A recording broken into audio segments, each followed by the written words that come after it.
Om Swastiastu, salam sejahtera untuk kita semua. Di video kali ini, saya akan menjelaskan model siklus belajar atau learning cycle sebagai tugas mata kuliah strategi pembelajaran.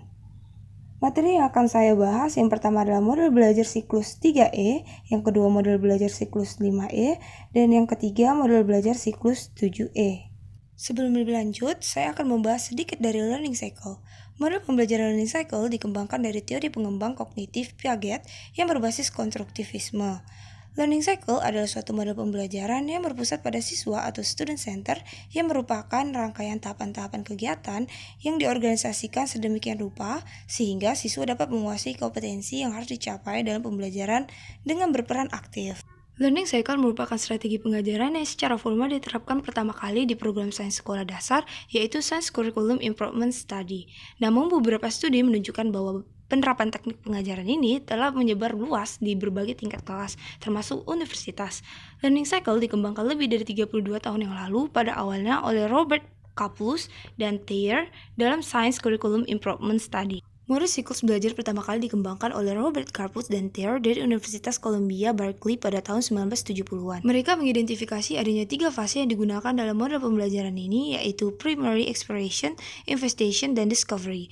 Lalu, kemudian istilahnya diganti menjadi exploration, konsep introduction, dan konsep application. Ketiga tahapan tersebut mengalami perkembangan. Maswastu pada 2013 mengatakan bahwa ada 3 tahapan dalam siklus belajar, yaitu eksplorasi atau exploration, menjelaskan atau explanation, dan memperluas atau elaboration. Lalu itulah yang dikenal dengan learning cycle 3E.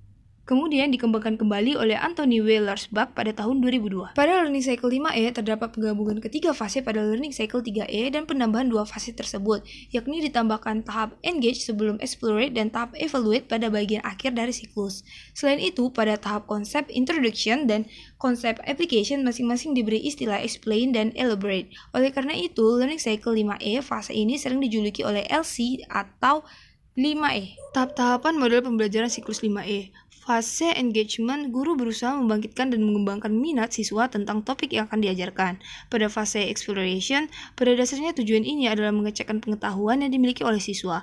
Pada fase explanation, guru memberi definisi penjelasan konsep. Dan pada fase penerapan konsep, mengarahkan siswa untuk menerapkan konsep yang telah dipahami dan keterampilan yang dimiliki pada situasi yang baru. Dan pada fase yang terakhir, yaitu evaluation, guru akan mengamati pengetahuan atau pemahaman siswa dalam menerapkan konsep yang baru. Model pembelajaran selanjutnya adalah penyempurnaan dari model learning cycle 5E.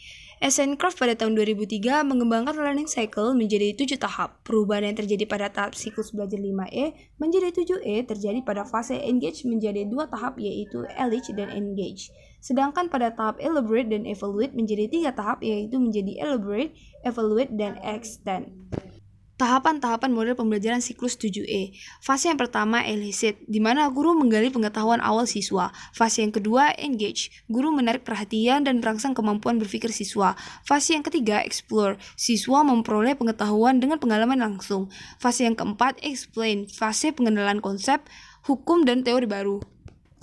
Fase yang kelima, elaboration, siswa menerapkan konsep dan keterampilan yang telah dipelajari dalam situasi yang baru. Fase yang keenam, fase evaluate, fase penilaian terhadap seluruh pembelajaran dan pengajaran. Fase yang terakhir, fase extend, melatih, mencari, menemukan, dan menjelaskan contoh penerapan konsep. Sekian video dari saya, apabila ada kesalahan kata mohon dimaafkan. Terima kasih.